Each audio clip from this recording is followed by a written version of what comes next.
پاکستان کی جانب سے غیر قانونی افغان مہاجرین کو 1 نومبر سے ملک بدر کرنے کے حالیہ فیصلے نے پہلے سے نفسیاتی مسائل کا شکار افغان خواتین میں خوف کی فضا پیدا کر دی۔ افغانستان میں معروف صحافی فرخناز اکوزئی، جنہیں میڈیا میں سحر کے نام سے جانا جاتا ہے، طالبان کے قبضے کے بعد پاکستان ہجرت کر آئی، لیکن آج بھی جب وہ افغانستان کے بارے میں بات کرتی ہے تو ان کی آنکھیں نم ہو جاتی ہیں۔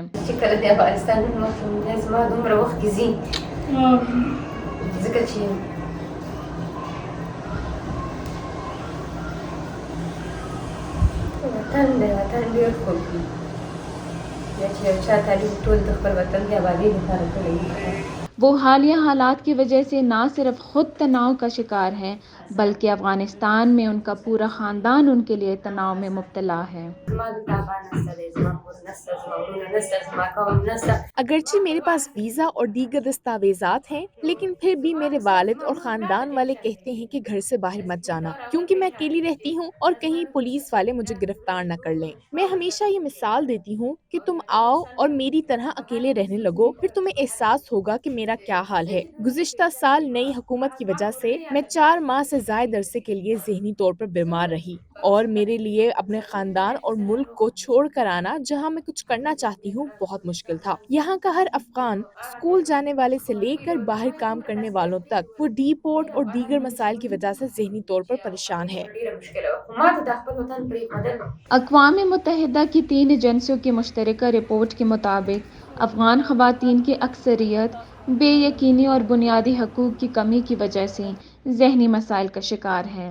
پشاور کے ماہر نفسیات ڈاکٹر میاں افتخار حسین کے مطابق ان کے مریضوں میں زیادہ تعداد افغان مہاجرین اور خصوصاً افغان خواتین کی ہے، جبکہ خواتین کو مختلف وجوہات کی بنا پر مردوں کے مقابلے میں 2% زیادہ نفسیاتی مسائل درپیش ہوتے ہیں۔ 25% جو پیشنٹ ہے وہ افغانیز ہیں اور فیمیلز اس میں بہت زیادہ ہے۔ تو مطلب ہے جو ڈپریشنز ہے وہ ویسے بھی ورلڈ وائز مطلب ہے وہ 2:1 ہے، کہ اگر 2 فیمیل میں ہے تو 1 میل میں، جس میں یہ ہے کہ اب ڈپریشن پہلے مطلب ہے فیمیل میں 57% پاپولیشن میں ڈپریشن تھی، اب یہ انکریز ہو کے بڑھ کے 75% تک چلی گئی۔ بین الاقوامی اداروں کی افغان مہاجرین پر کم توجہ اور مہنگائی کی وجہ سے ان کی ابتر ہوئی حالت بھی ذہنی مسائل کے بڑھاپے کا سبب بن رہی ہے۔ ایک بزرگ افغان خاتون نے اپنے خاندان کی گزشتہ 1 سال کے حالات بیان کرتے ہوئے بتایا کہ طالبان کے خوف اور معاشی مسائل کی فکر نے ان کی ذہنی صحت کس طریقے سے متاثر کیا ہے۔ میری عمر 50 سال ہے، میرے 8 بچے ہیں، 4 بیٹے اور 4 بیٹیاں۔ ہم 35 سال پہلے پاکستان آئے تھے، میرا ایک بیٹا بھی بیمار ہے۔ ہم یہاں افغانستان کی مشکلات سے نجات کے لیے آئے تھے، لیکن یہاں ہم دوسری مشکلات میں پھنستے چلے گئے۔ ایک طرف ہم مہنگائی اور قرضوں کی وجہ سے پریشان ہیں، اور دوسری طرف میرے بیٹے کی ذہنی بیماری کی وجہ سے، اور اس کے ساتھ ساتھ میں خود بیمار ہوں۔ یہ ایک اور مسئلہ ہے۔ یہ تمام مسائل ہمارے گلے پڑتے چلے گئے ہیں۔ میں صحت مند عورت تھی، لیکن ان مسائل کی وجہ سے میں کمزور ہو گئی ہوں اور اب شوگر کی مریضہ ہوں۔ ڈاکٹر میاں افتخار حسین نے یہ بھی بتایا کہ طالبان کی جانب سے پابندیوں اور میزبان ملک میں دیگر مسائل کی وجہ سے افغان خواتین کی صورتحال پاکستان خواتین کی نفسیاتی مسائل سے قطعی مختلف ہے۔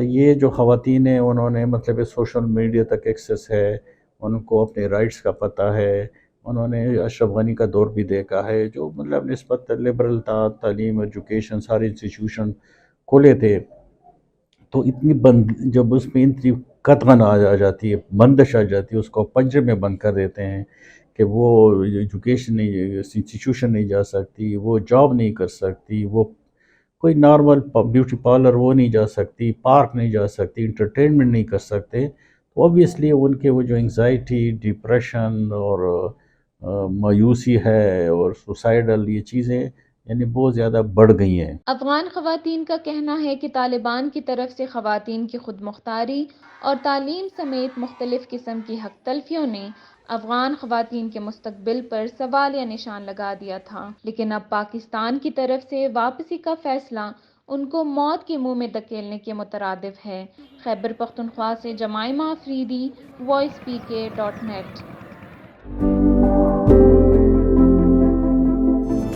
آپ کی خبر، آپ کی آواز، voicepk.net